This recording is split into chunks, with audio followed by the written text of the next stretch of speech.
go, guys. Wednesday. 3 down.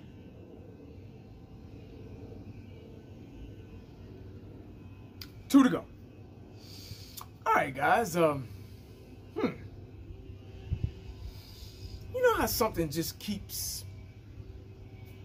You keep hearing about it and you try to ignore it. But you keep reading about it and hear it every day. It's a different story, different article. Same article, but different, you know. I just thought I'd get on here and say something real quick. Just my opinion about this situation. I just got through reading an article. I'm going to read it to you guys, you know, to give you a gist of what's going on. But the Dallas Cowboys, there's an article out there that says the Dallas Cowboys must sign Dalvin Cook if Minnesota releases him. All right, guys, here we go. The Dallas Cowboys have a glaring hole in their backfield. We got Pollard and we got Deuce, so I guess there's still a hole. And that solution to filling it may have been discovered. News broke over the weekend that the Minnesota Vikings are set to release running back Dalvin Cook on June 1st, which is about 2 weeks away, 2.5 maybe, give or take, making a 4-time Pro Bowler a free agent. After cutting ties with the former All-Pro back Ezekiel Elliott, the Cowboys should jump at the opportunity to pair Tony Pollard with another game breaker, which is true, which is nice. But are we forgetting about Deuce? I mean, Cook has been a Pro Bowl selection for the past 4 years and has rushed for no less than 1,135 yards in each year. Over the past couple of years, Cook had seen his role diminish a bit with the Vikings due to the emergence of Justin Jefferson and an emphasis on the passing game. During the 2020 campaign, Cook carried the ball 312 times for over 1,500 yards in only 14 games. Last season, Cook was handed the ball 264 times and rushed for just 1,173 yards as he played all 17 games. All right. It's obvious the Vikings don't see the benefit in signing Cook to a long-term deal, but that doesn't mean he's got nothing left to give. Dallas should seriously consider adding Cook and keeping that 1-2 punch they had with Pollard and Elliott. Cook and Elliott are the same age, but Cook looks to have another couple of years of elite play left in him. Elliott's decline was noticeable if you watched the Cowboys closely over the past 2 years. That's true. I'd agree with that. While Zeke still got the bulk of the carries, 231 carries in Dallas last year, Pollard was the more productive back for the Cowboys. True. But the fact remains that Pollard has never received 200-plus carries, true, in the NFL. Pollard rushed 193 times last year and 130 times the previous season. Obviously, because you got 1-2 punching him in Zeke, so he's not going to get a lot of carries. Then we were passing, kind of resorted to passing last year, past couple of years, so that ought to answer that question. So it's yet to be seen if Pollard can handle up to 250 carries per year. I agree. One thing we know is the way Dallas offense is currently constructed, they need to run the ball effectively to take pressure. Here we go. To take pressure off of Dak Prescott. Here we go, saving Dak Prescott again, guys. Why we got to save him every year? We got to get the run game up to protect Dak Prescott. He hasn't proven, it's going to hurt some feelings right here. He hasn't proven to be elite when it really counts. Wow, where have I heard that before? Huh. So I'm not the only one that thinks, okay, all right.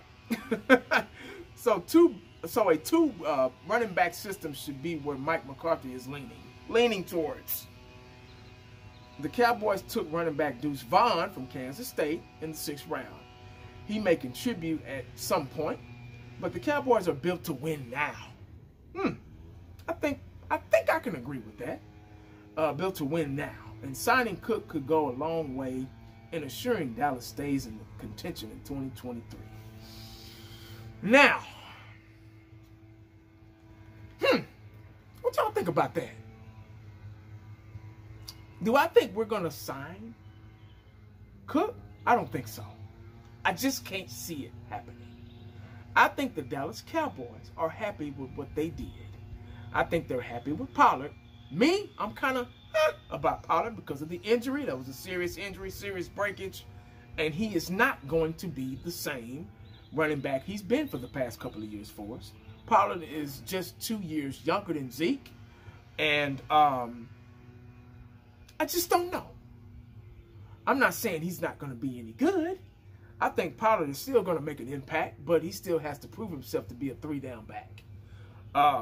But I'm pretty sure the Dallas Cowboys like the fact that they can alternate Zeke and Pollard and have that 1-2 punch. So they're probably looking for that again.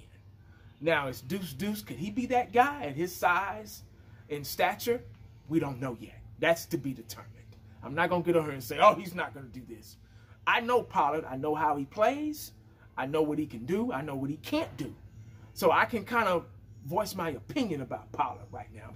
I know Cook. Cook's a good running back. He's been an All-Pro 4 years, Pro Bowl 4 years. And he's, like they just said, hadn't rushed below 1,135 yards in a season. So he's a good running back. I think he does have a couple of more years left in him, longer than Zeke. But, you know, who knows? Zeke had a hell of a job being here. You know, he was also a running back and for 7 years and did a great job. And he was also a lifeline for Dak Prescott in the backfield, blocking those blitzers. So those are things that are not discussed when they talk about Zeke.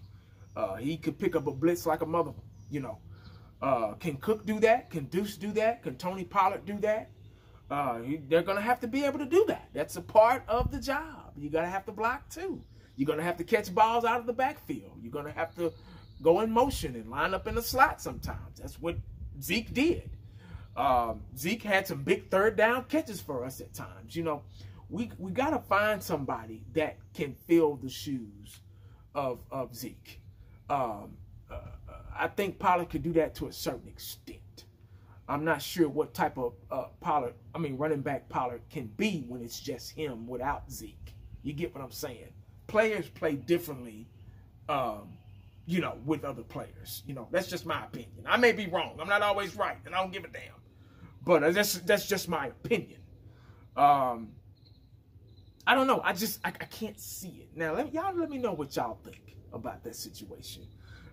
Would Cook be a good fit? Are we, like they just said, are we a win-now team? Are we considered a win-now team? The roster looks good on paper. It looks good on paper because we're still in the I think season, so we really can't. Everything is real premature right now, so we really won't know until they get those pads on. But I think that I kind of can go in that direction that we are. We've been a win-now team for a long time. We've had the talent. We just haven't had the talent. You know what I mean? So we've been almost there. You know, we've had bits and pieces, guys, good, all-pro guys over there. You know, so we've had the Michael Parsons and you know, we got the CD Lambs and, you know, we've had the Amari Coopers and we've had, you know, we've had talented guys on this team and still have talented guys and aces in the deck. But I think that we are, right now, or that it looks on paper, we are a contender. I'm not going to say a Super Bowl contender, but I'm just going to say a contender. Let me just be safe. Let me go safe route. But that's all I got, guys, man. Let me know what y'all think about this in the comment section, man, because I would love to hear what your thoughts and your views about the situation. All right, guys, make sure you stay cowboyed up and prayed up because you never know what the day is going to bring you.